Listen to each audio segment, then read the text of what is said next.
and welcome to my channel about living in and moving to Denver, Colorado. Today, is Lakewood right for you? Pros, cons, and what you need to know before moving there. Let's get into it.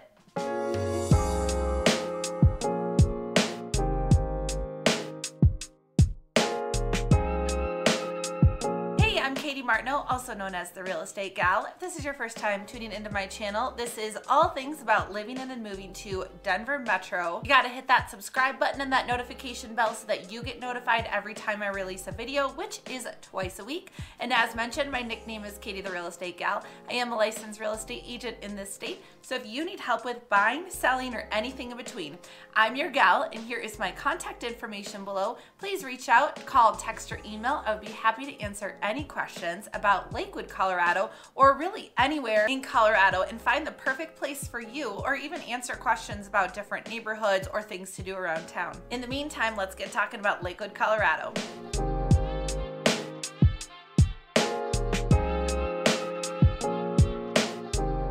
First off, location. Lakewood is located right next to Denver, and it actually is a pretty large area, and it goes all the way up to the Front Range, right where Golden sits. It covers a lot of land, so proximity to Denver, it kind of matters where you are in Lakewood, because you could be literally right next to Denver and have super easy access to downtown, or you could be located a little bit more west. So there's a little bit for everybody. If you want to be near the hustle and bustle of downtown, you can absolutely do that in Lakewood. Or if you want to be a little bit closer to the mountains, you can do that as well. Now, 6th Avenue runs straight through Lakewood, and that's going to be probably the most popular and busiest road to get you to wherever you want to go.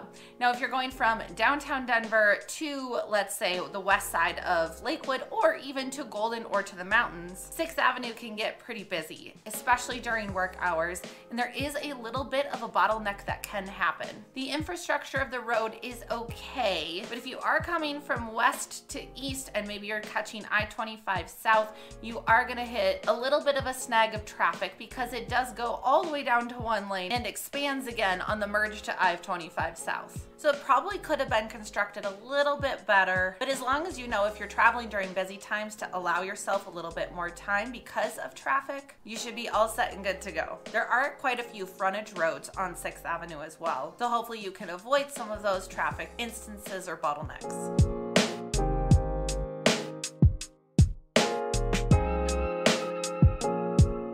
As mentioned, Lakewood is pretty large. There's about 156,000 residents that live here. And why I say here is I live on the border of Lakewood and Denver. So I'm very familiar with things to do, how to get around, and it might be just a little bit biased because I do like being on the west side of I-25. I love that easy access to the mountains if needed, or I love being close to I-25. So if I want to go north or south for my lifestyle and what I do as a real estate agent, I'm always traveling around in the metro, and I love being in that kind of centrally located area. So I personally love what Lakewood has to offer.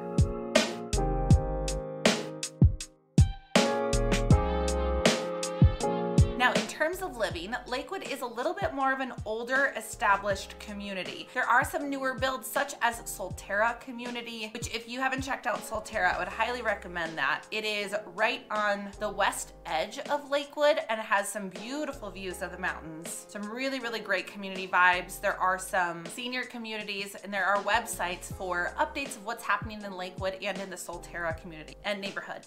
But back to those older homes.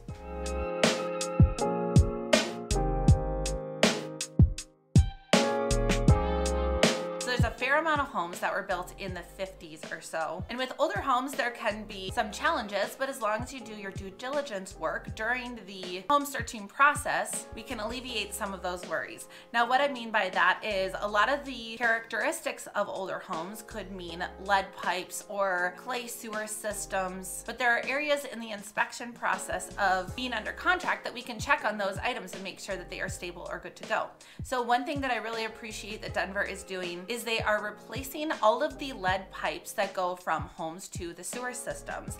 Water quality is really important to Denver County, and so when those pipes were put in originally, they didn't realize that the lead was going to be leaching into the water. So slowly but surely, they are replacing all of those lead pipes complimentary, and they do send out water pitchers and filters to help homeowners in the meantime. Another thing that's super popular in Colorado that I would highly recommend is always doing a sewer scope when inspecting a home. The reason being is because of the clay pipes or different materials that are used for the sewer line. There can be cracks due to aging, there can be root intrusion, and it can be a super duper costly fix if it's backed up or if there is a crack in the line. So I've heard of some of these expenses going from $10,000 to $40,000 if something were to go wrong. However, it's about $150 to do a sewer scope to make sure that there are none of those cracks or root intrusions and make sure that the line is in working order. So that $150 seems like nothing compared to the work or the fix that might need to be done. If it needs to be fixed, but it's not entirely broken yet, that price range could range from $2,000 to $10,000. For example, when I purchased my home, I had a couple hairline cracks in the clay piping for my sewer line. And so in order to get those fixed, it was about $2,500 was one quote and $4,000 was another quote. I would much rather pay for that or negotiate off of that versus water backing up into the house, which can be extremely costly. And a buyer that I have under contract now, his mom lives up in Lyons and she had to have a $40,000 fix because she had no idea what was going on with the sewer line. So better safe than sorry, but those types of fixes can be done and discovered during the inspection process while we're under contract.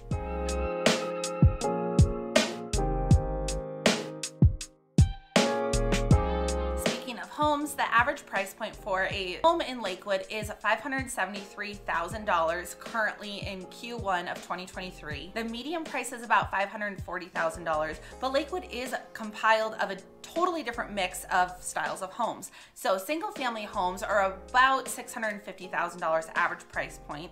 Condos are about $330,000 and townhomes are $450,000. So depending on location, if you want to be close to the outdoor mall of Belmar, which we'll get into in just a second, or maybe closer to Bear Creek Lake or the golf course, the prices definitely vary based off of location.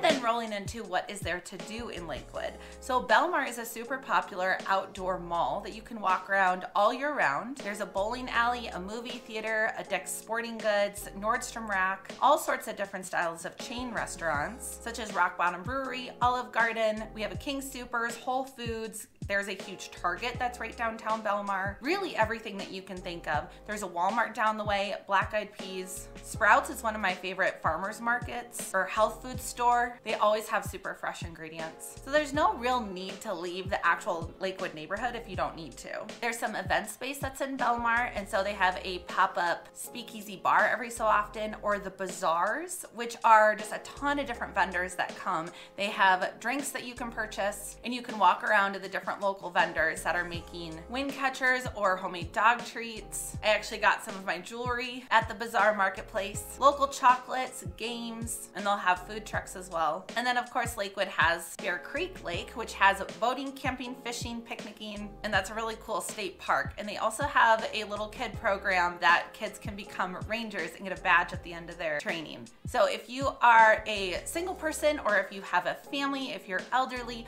Lakewood is a really great place to check out.